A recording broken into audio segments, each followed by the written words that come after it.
Hello, I'm Helen, and it's week 2 of our summer study called Taste and See That the Lord is Good.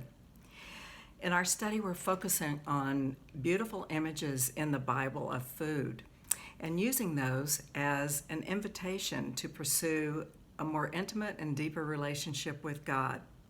Last week, Amber started us out on a great foundation, and she described a huge platter filled with the goodness and the provisions of God that was available to us.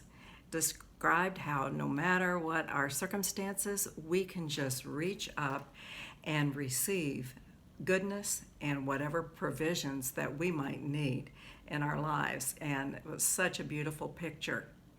This week, we're going to move to Jeremiah 31, and we're going to see a picture of God and his generosity and his delight in blessing his children. Do you enjoy the fun of planning a party for a friend or a daughter, son, family member? A party that will really celebrate them and show them how much you love and appreciate them. You might plan what you want the table to look like. If you're a decorator, you figure out what you want the room to look like and plan a menu you know they will love.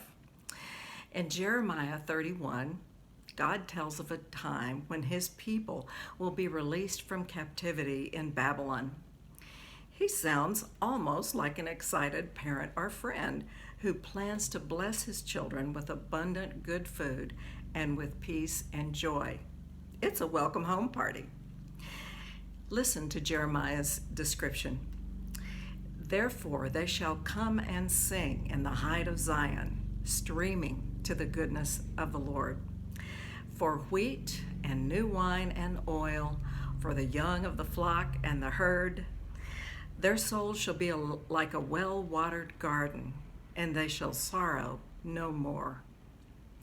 It's a beautiful picture of God delighting and blessing his children with food and peace and joy after their time in captivity. The Jews would call this picture a picture of shalom. But what does it mean for us? God wants us to know that he's a God of abundance, not scarcity. He wants us to remember that he delights to bless his children. Jesus speaks of abundance when he says, I have come that they might have life and that they may have it more abundantly. This was in John 10:10.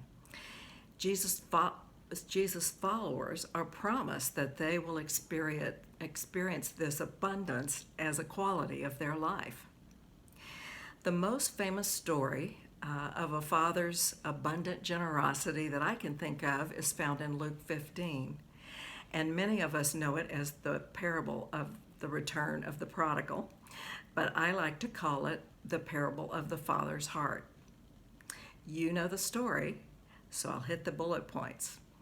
After a lifestyle of sin, selfishness, and squandering his father's money, a rebellious young man hits bottom and realizes out of desperation he has to go home. He rehearses his speech.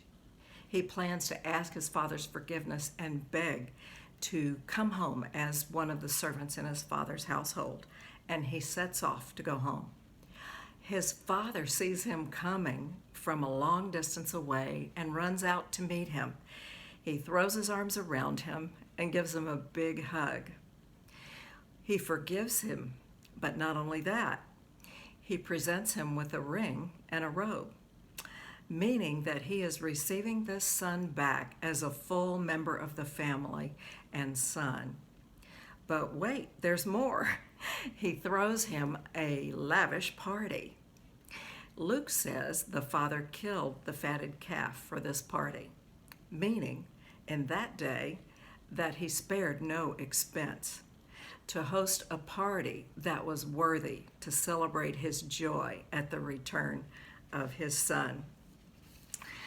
You know, this reminds me of another story between a father and a son, the time when Jesus left his beloved Father and came to earth to walk around in human flesh to show us what God is like.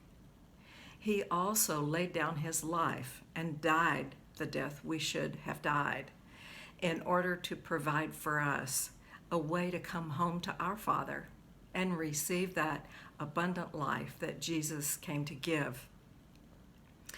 You know, we become what we worship and what we focus on. If we focus and worship this God of generosity, of abundance, and love, it will transform our prayers and our lives. We invite you to walk along with us through the study, Taste and See, as a way to focus and worship God.